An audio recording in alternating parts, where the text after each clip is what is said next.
All right, so welcome everybody to our YouTube video lecture. This is the fourth one. This one is about the Pequot War and King Philip's War.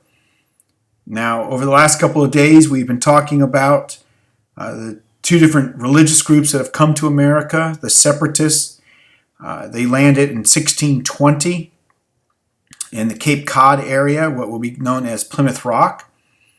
And today we talked about 1630, 10 years later, as the Puritans came to Massachusetts and created Massachusetts Bay Colony. Now within a few years, their relationship with the Native Americans are going to start to change for the worse. And that's what this lecture is going to go into for us. I want to point out this particular slide to you. This is the seal that would appear on a flag of Massachusetts Bay Colony.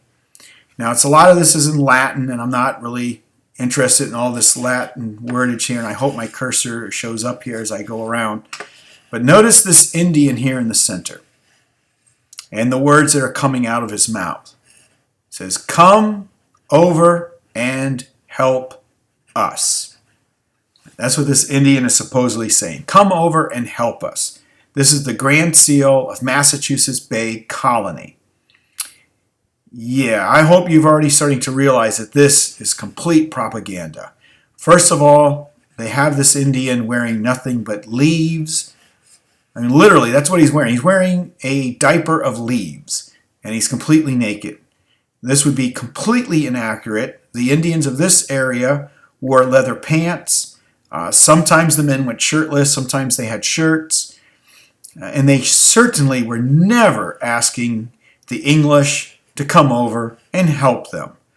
They didn't mind having treaties with them. They didn't mind trading with them. But after a while, they actually would rather prefer they all went back to England. So this is pure propaganda on part of the English and the Puritans here in Massachusetts. All right, so we're going to talk about the Pequot War first. Notice the date up here, 1637. The Puritans, as we talked about today, they arrived in 1630. John Winthrop was their governor and their leader. When they first came here, they established friendly, peaceful relations with the Indians. But here, within just a few years, things are going to start to go bad. I wanted to remind you that there was a smallpox epidemic that took place 1616 to 1619.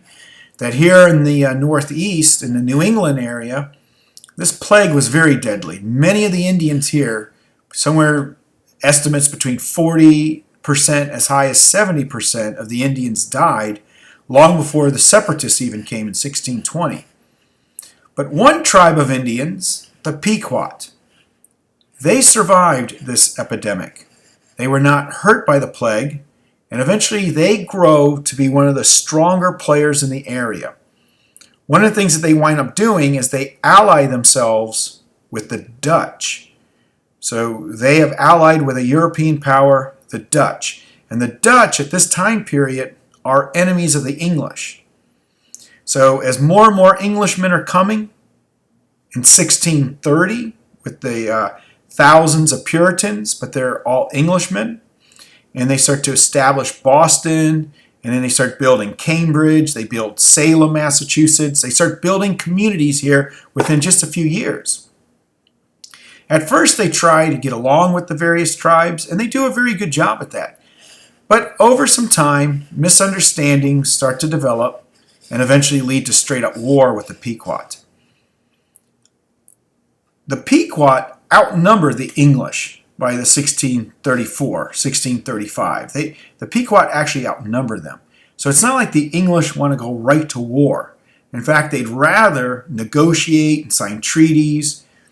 But other Indians in the area, the Mohegans especially, I have this word down here, Mohegans, they are not friendly with the Pequot. In fact, at one point, the Pequot and the Mohegan were all part of one tribe. And it's in the 1630s that the Mohegans break away. They don't like the Pequot. The Narragansett, which I have over here as well, this word Narragansett, they are also a large group of Indians. They're going to ally themselves with the English. Right? So there starts to be a lot of misunderstanding on both part, the English and the Indians. In 1634, you have this incident takes place. This Captain John Stone. Now I'm going to tell you something. John Stone is not a nice guy. He's not a Puritan. He was a member of the Anglican Church, but he was not a churchgoer. He was basically a pirate. He was a womanizer. He was an alcoholic. He cussed constantly. He was just a bad, bad guy. And the good people of Boston, do not like John Stone at all. Well, he had set sail. Now, I mentioned in some of the classes today, and in the video we saw today, you might have noticed there was a ship that they said was sailing away. There were a lot of rivers here. So we're not talking about sailing on the ocean. We're talking about sailing on all these various rivers. While he was out sailing in 1634, a group of Indians jumped on his boat and killed him and his crew. Now, they weren't Pequot that did this, actually, but they were allies of the Pequot. This made the English angry, and they demanded that the Pequot turn in the men who did the killing of John Stone so they can put them on trial. And the Pequot won't do this. The Pequot will refuse. So this starts now a more adversary situation between the Pequot and the English. 2 years later, in 1636, another group of Indians, also not Pequot, by the way, the Pequot didn't do this, but allies of the Pequot, attack another ship and they kill a man named John Aldman. Now, he is a Puritan, right? And he is somebody that the community likes.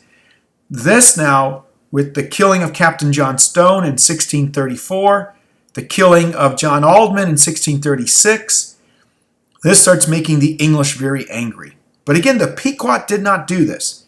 2 separate groups of Indians did it, but the Indians that did it are allies of the Pequot.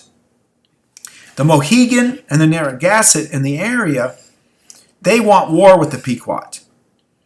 So they're the ones who actually, in talking with leaders of Boston, begin to convince the English that we'll all go to war together. And this is how this war actually begins. You have Indians that don't like each other. You have the English that, like some of the Indians, are very cautious and worried of other Indians, and also begin to dislike the Pequot. And when all 3 groups decide to ally themselves, the English, the Mohegans, and the Narragansett, now they decide to go to war.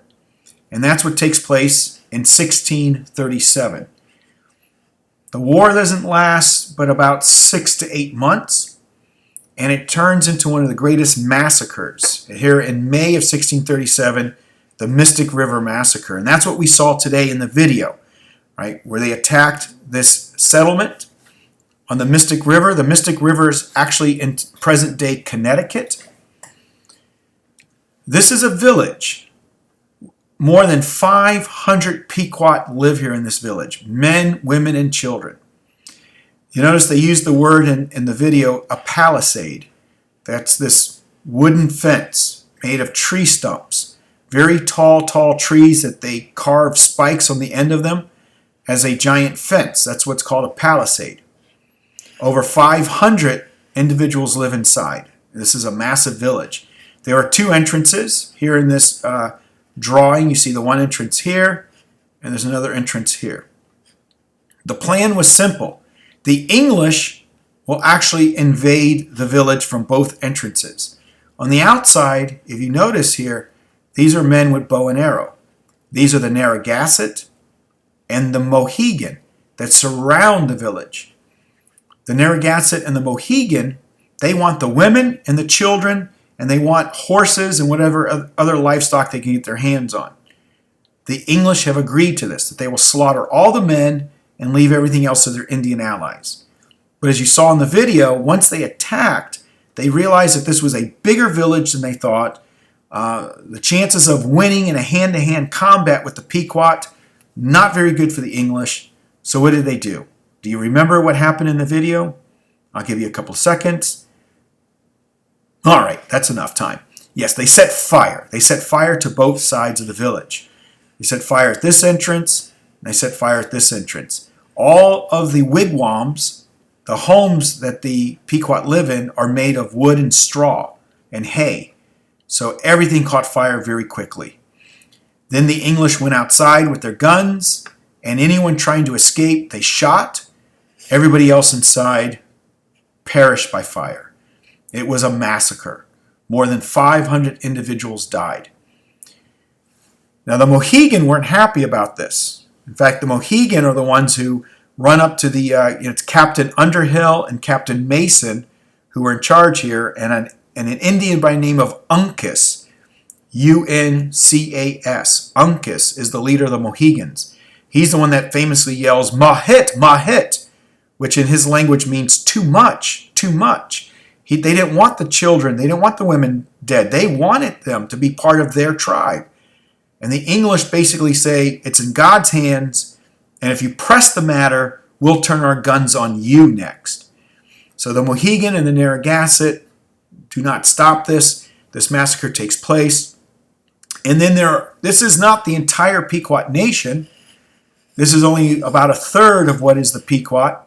Once the other villages come to hear of this, panic sets in, but it's too late. The English, the Mohegans, the Narragansett, within the next several months will descend upon each village, begin to destroy villages, but now they won't massacre them.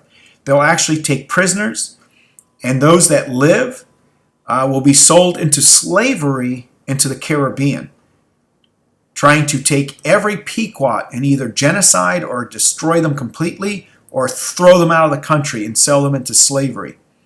One of the leaders of the Pequot, a guy named Sassacus, he will run away to the north, and he'll join a group of Indians you probably have heard of before called the Mohawk. But the Mohawk want peace with the English. So when they realize who Sassacus is, that he was one of the leaders of the Pequot, they'll actually kill him, they'll scalp him, and they'll send his scalp to the English. In other words, saying, hey, the Mohawks are with you. We want peace with the English. Here is the scalp of the dead Sassacus, the leader of the Pequot. And so the Pequot War comes to an end. And one of the things we get from this is this idea of genocide, this idea that it's okay to mass murder Indians.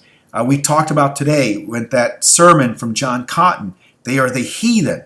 They'll justify this with biblical references, that it's okay to slaughter these people, because the Bible says it's okay. But it really was just a justification for taking their land. And this becomes a theme that we'll actually talk about even into American history, where every time they come up against Native Americans, if they don't do what they want, they'll simply go to war and begin to slaughter them. This also brought about a lot of changes for the society for the natives.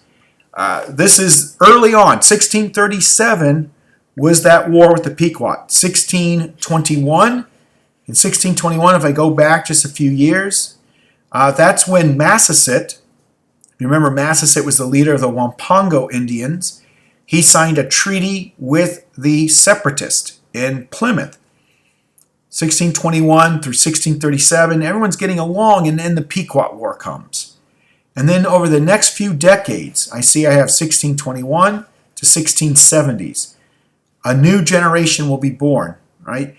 As the older Indians, as the older English begin to die off and their children are now growing up, everything begins to change with society.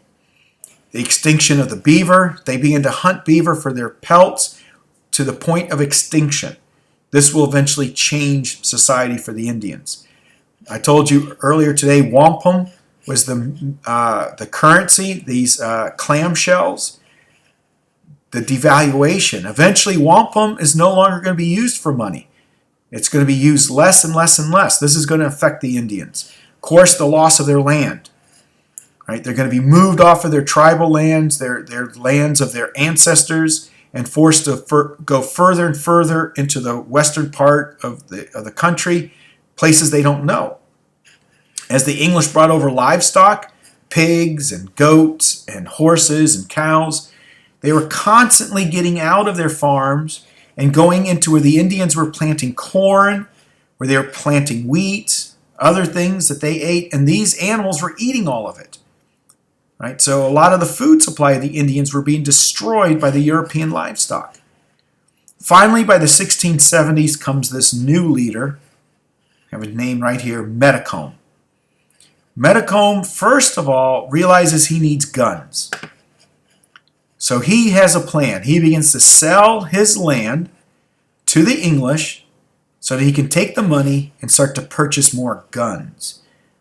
First of all, who is Metacomb and why does he want to do this? Well, Metacomb was his original name. He is the son of Massacre. Right? I have Massacre right there, or Massasoit, sometimes pronounced Massasoit. The man who signed the first treaty with the Pilgrims, the separatists. Massasoit is long dead.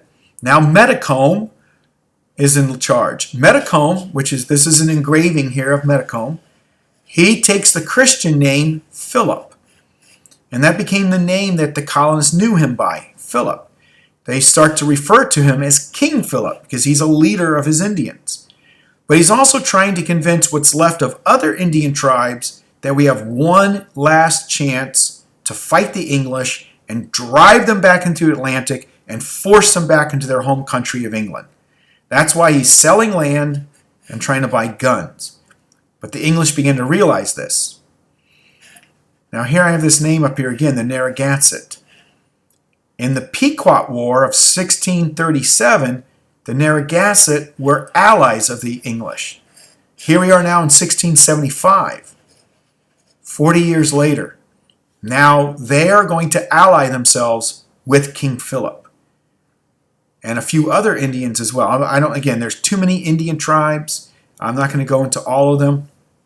This Indian, John Sassaman, winds up in a situation where he winds up killing somebody. They want him to go on trial. This becomes the catalyst for starting this war. The English realize that many Indians are starting to ally against them, and all of a sudden now we're at war. They name it King Philip's War because they believe that Philip, in fact, is in charge of all these armies. But in truth, even though your textbook might tell you he is, he actually was not. Once the war started, he actually went into the swamplands and he will hide there for much of the war and actually won't participate at all. It'll be the Narragansett who will actually fight this war for about a year and a half. Benjamin Church is the hero for the British, or for the English here. He is the guy who will go out and fight. In fact, he will fight with a very small band of men. He is like our first action hero of America. I've always wondered why there isn't some great movie about this guy, because some of the things he winds up doing, he goes in with just about 15 guys throughout the course of the war, and he will take on massive armies, and he'll win battle after battle. And it's Benjamin Church who finally figures out where Philip is actually hiding. They sneak into the swamps where they have their little hideouts, and one of Church's men, who's actually an Indian himself, will shoot and kill Philip. Philip will then, his dead body will be drawn and quartered. His head will be put on a pike. They take his head off and they put it on a pike, a big stick, and they'll display it in Boston for almost 30 years. With the death of Philip, this war comes to an end. But I want to tell you, this war, I know I kind of gone quickly through this, this was a bloody war. This is considered actually one of the bloodiest wars ever fought in America. Almost 8% of the population living at this time period died at this war. To put that in perspective, during the Civil War, which is our highest death total, only 6% of the population died during that time period. So there was actually, per ratio of people living and people dying in the war, this was actually our bloodiest war ever fought in America. It will forever destroy all the various New England Indian tribes. All the tribes will either have to leave or be forced to live on reservations. They develop praying towns where they force a lot of Indians to convert to Christianity and live there. But their tribal lands after this war will be completely taken away. Also, we're going to talk about this tomorrow as well. This is going to affect their religion of the Puritans. The Puritans, because they believe that God ordained them to be here, and they almost lose this war, all of a sudden a lot of doubt begins to set in with the Puritans as a people. Right? And we're going to talk about this. This event will actually start to lead to the downfall of Puritan society. They win the war, but it's going to bring a lot of doubt to them as who they are as religious people. All right, so that's this little lecture today. And go on Edmodo. That's where you'll find the questions there. So you need to go to edmodo.com and print out the questionnaire that goes with this. And I will collect that from you on Thursday. All right, have a great evening.